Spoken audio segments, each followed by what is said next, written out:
Hello everyone. तो ये video अपनी इलेक्ट्रोकेमिस्ट्री के बहुत बेसिक्स कंसेप्ट रिवाइज करने के लिए ना, कुछ बहुत एडवांस सी चीज़ें नहीं, लेकिन जो बिल्कुल सिंपल सिंपल फार्मूले हैं, बिल्कुल सिंपल सिंपल कंसेप्ट हैं, उनको समझने के लिए। चलो स्टार्ट करते हैं। दो तीन कंसेप्ट समझने अपने को। तो सबसे पहला जो कंसेप्ट अपने को समझना है, I think we can straight away start with electrode potential, क्योंकि मेरे को लगता है बहुत लोगों को उसी में थोड़ा थोड़ा इशू रहता है कि इलेक्ट्रोड पोटेंशियल होता क्या है ना। तो let's name it electrode potential.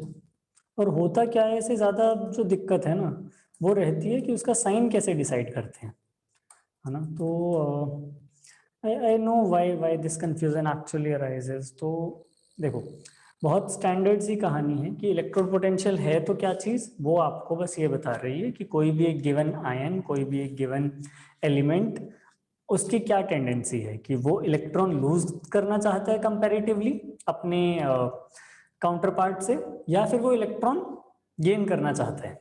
ठीक है, तो वो अपने, या तो हो सकता है कि जो भी चीज़ हम उसके रिलेटिव रख रहे हैं, जैसे सिंपल सा आपको एग्जांपल दूं तो सपोज करो अपने पास, सिंपलेस्ट के तौर पे अगर आप देखो तो सपोज करो हमारे पास Ag और Ag प्लस का या AgNO3 का एक सॉल्यूशन है। सिंपली कंसीडर कि आपके पास AgNO3 है जिसमें आपने Ag की रॉड डिप की हुई है। ठीक है, आपको बस ये देखने को मिलेगा कुछ टाइम के बाद कि ये जो रॉड है ना, ये थिक हो गई है। अब इसके थिक होने का मतलब क्या है कि यहाँ से निकलकर, सॉल्यूशन से निकलकर कुछ Ag प्लस किस में कन्वर्ट हो गया है, Ag में। यानी इस पे अपने को क्या समझ लग रहा है कि Ag प्लस इलेक्ट्रॉन लेके अगर Ag में जा रहे हैं, अब ऑब्वियसली कहीं से इलेक्ट्रॉन ले रहे हैं वो मैंने दिखाया नहीं है, वो आप मान लो इधर कोई दूसरी चीज लगी हुई है जिसकी वजह से ऐसा हो पा रहा है ना। तो Ag प्लस अगर Ag में जा रहा है तो इसका मतलब ये वाली प्रोसेस स्पॉन्टेनियस है। स्पॉन्टेनियस मतलब अपने आप हो जाएगी, एज इन की कुछ एक्सटर्नल एनर्जी नहीं देनी पड़ेगी। ऐसा नहीं एक्सटर्नल सेटअप की जरूरत नहीं होगी, ऑब्वियसली जरूरत है, लेकिन एक्सटर्नल एनर्जी की जरूरत नहीं है। ठीक है, दूसरा क्या मतलब है इस स्पॉन्टेनियस का, ये मतलब नहीं है कि इस डायरेक्शन में रिएक्शन स्पॉन्टेनियस है तो दूसरी डायरेक्शन में रिएक्शन हो ही नहीं सकती, नहीं, ये कोई मतलब नहीं हुआ, है ना। जैसे मान लो ये पेन है ना, इस पेन को मैं सपोज करो यहां से छोड़ दूं, अपने आप नीचे गिर जाएगा, तो this process is spontaneous. But that doesn't mean कि ये गिरा हुआ पेन उठ नहीं सकता, अपने आप नहीं उठ सकता। दैट इज द पॉइंट, है ना। अपने आप नहीं उठ सकता, लेकिन उठ तो सकता ही है, मैं बाहर से इसको फोर्स दे के उठा तो सकता ही हूँ। ठीक है, तो स्पॉन्टेनियस का मतलब होता है प्रोसेस अपने आप नहीं हो सकती। नॉन स्पॉन्टेनियस का मतलब है प्रोसेस, सॉरी, स्पॉन्टेनियस का मतलब होता है प्रोसेस अपने आप हो सकती है, नॉन स्पॉन्टेनियस का मतलब होता है प्रोसेस अपने आप नहीं हो सकती। However non spontaneous doesn't at all mean कि रिएक्शन हो ही नहीं सकती, कुछ भी कर लो भाई ये तो हो ही नहीं पाएगी, ऐसा नहीं होगा उसका मतलब। ठीक है, तो एक तो ये चीज आपको समझ आनी चाहिए बेटा कि जो प्रोसेस स्पॉन्टेनियस होती है ना, उसका अगर आप ई चेक करते हो तो वो आपको ग्रेटर देन 0 मिलता है। ठीक है, यानी इस रिएक्शन का अगर आप ई चेक करोगे तो आपको ग्रेटर देन 0 मिलेगा। अब एक फीलिंग ये है, हम जनरली कैसी कंडीशन पे मेजर करते हैं E, we generally go with 25 degree Celsius and 1 bar बोल लो, 1 ATM बोल लो। इस प्रेशर पे we do all the calculations, है ना। और उस प्रेशर पे और इस टेम्परेचर पे अगर आप कुछ भी कर रहे हो तो that is counted under standard condition, है ना। तो इसको हम स्टैंडर्ड कंडीशन बोलते हैं। और इसकी वजह से आप ऐसा समझ सकते हो कि हमें जो वैल्यूज दी जाती हैं वो ई ना लिख के ई नॉट दी जाती है ना। और yes of course I should have mentioned 1 molar concentration लेते हैं जो भी एक्वस अपने पास रिएक्टेंट या फिर प्रोडक्ट हो। ठीक है, हैविंग सेड दैट, है ना, अब देखो अपने को करना क्या है, अपने को ये समझना है कि हमने ये रिएक्शन एक सेटअप के साथ हर किसी एलिमेंट के लिए, हर किसी आयन के लिए कराने की कोशिश की, है ना।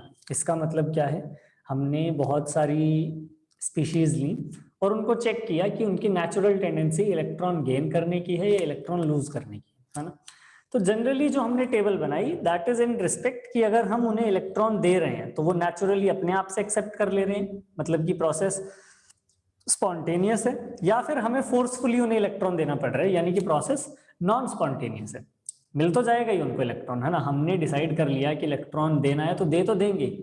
द ओनली पॉइंट बीइंग कि वो अपने आप हो रहा है या फिर हमें फोर्सफुली थोड़ा सा एनर्जी लगा के देना पड़ रहा है। तो मतलब वही कि हमने अगर इलेक्ट्रॉन उन्हें देना है तो देना तो है ही, है ना। अब सपोज करो ये वैल्यूज आपको कहाँ से पता चलेगी, जनरली आपको गिवन होगी, है ना।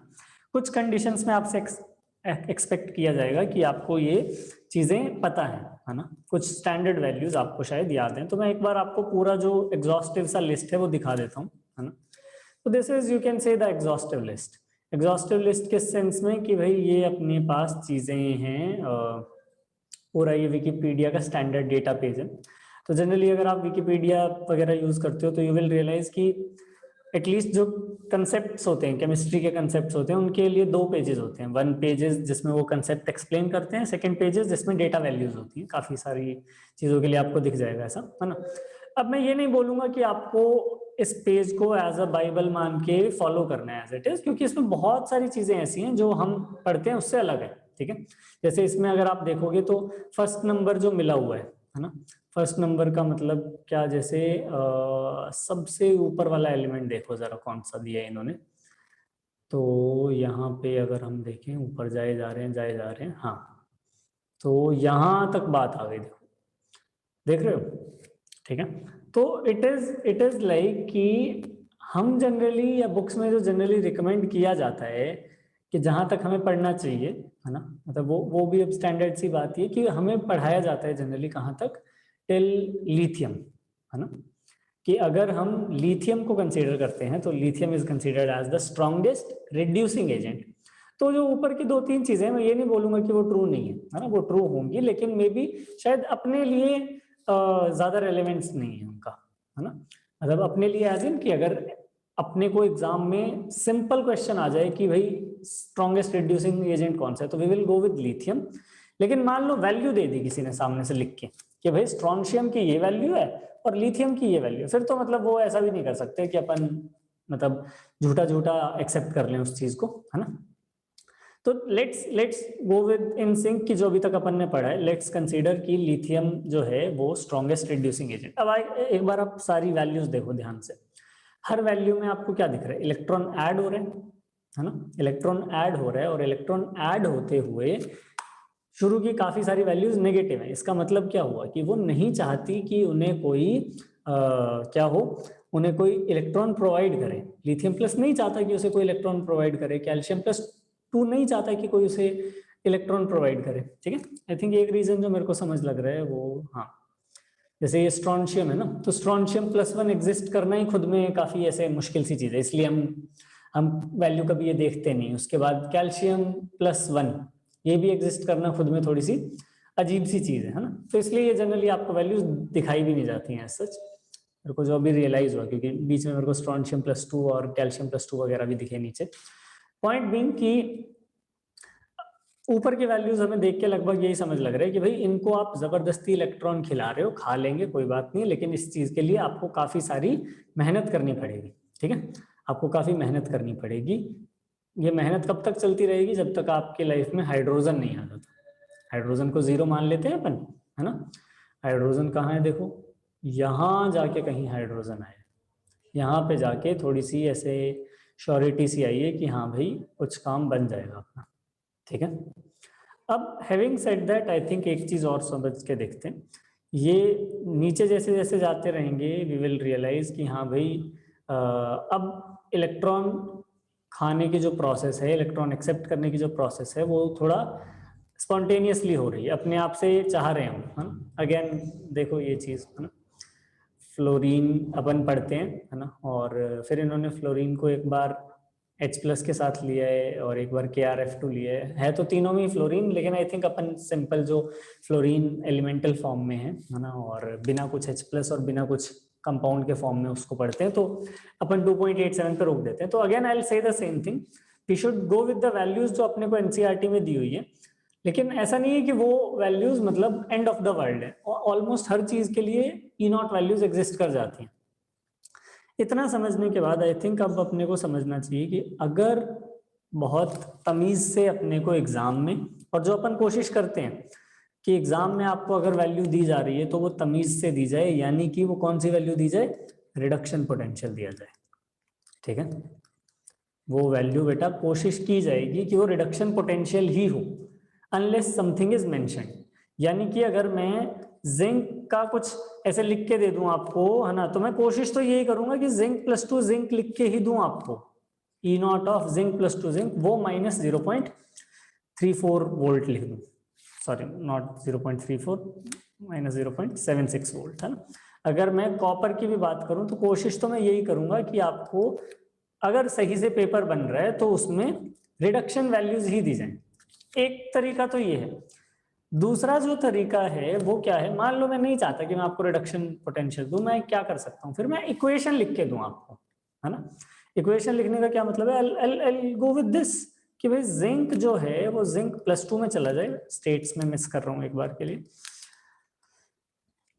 इस प्रोसेस का जो ई नॉट आएगा वो 0.76 आएगा। अब आप इसमें नहीं बोल सकते कि नहीं नहीं सर आपने तो बोला था कि रिडक्शन वैल्यू ही मिलेगी, ये तो आप चीटिंग कर रहे हो हमारे साथ। अब मैंने बेटा आपको यहाँ पे रिएक्शन एक्सक्लूसिवली लिख के दे दी है, एक्सप्लिसिटली यहाँ पे रिएक्शन लिख के दे दी है, ठीक है। तो एक तरीका तो ये होता है। दूसरी जो चीज आई थिंक काफी लोगों को कंफ्यूजन आती है, ई नॉट सेल में काफी दिक्कत रहती है लोगों को, क्योंकि वो फॉर्मूला रटा तो हुआ है, देखो कि E naught cathode minus E naught anode, ठीक है। आई एग्री, ये फॉर्मूला होता है, बिल्कुल सही बात, बट आई थिंक आपको याद रखना पड़ेगा बेटा, ये फॉर्मूला जनरली मेरे को याद है जब मैं क्लास अटेंड करता था या जब मैंने पढ़ा है तो हमें कार बोल के याद कराया जाता था कि CAR, है ना। तो ये CAR का क्या मतलब है कि this formula is only valid when both of the things you are taking are in terms of reduction, ठीक है। तो इसका मतलब क्या है, अगर आप ये जो जिंक और कॉपर वाला जो सेल था, है ना, इलेक्ट्रोकेमिकल सेल बनाना चाहते हो, आप कैथोड का ई नॉट लिखो, आप कैथोड का ई नॉट लिखो, रिडक्शन वाला कौन सा होगा, रिडक्शन वाला वो होगा 0.34, यानी कॉपर प्लस टू जा रहा है किसमें, कॉपर में। आप एनोड का ई नॉट लिखना चाहते हो विद नेगेटिव साइन, आप लिखो, लेकिन कौन सा, नेगेटिव वाला, यानी मतलब क्या हो गया, रिडक्शन वाला, नेगेटिव वाला जो बोल रहा था इट इज लाइक रिडक्शन वाला, ये लिखो आप फिर, और फिर ये फॉर्मूला लगाओ, ठीक है। अगर मान लो आपको लगता है कि ये फॉर्मूला यूज करना है तो फिर कंडीशन भी उसकी याद रखो। दूसरा तरीका क्या हो सकता है, आप कैथोड का रिडक्शन लिखो, ठीक है, और इसको थोड़ा सा मॉडिफाई करो। इसको मॉडिफाई करने का क्या मतलब है, देखो ऐसा बोल सकते हो क्या कि माइनस जो रिडक्शन होगा वो प्लस ऑक्सीडेशन होगा, मतलब कि इसको आप ई नॉट एनोड ऑक्सीडेशन लिखो। फिर अगर आप प्लस प्लस यूज करना चाहते हो तो इसको ऑक्सीडेशन में लिखो। आई थिंक वो दिख ही रहा होगा आपको कि ये 0.34 आ रहा है और ऑक्सीडेशन इसका 0.76 आता है, ठीक है।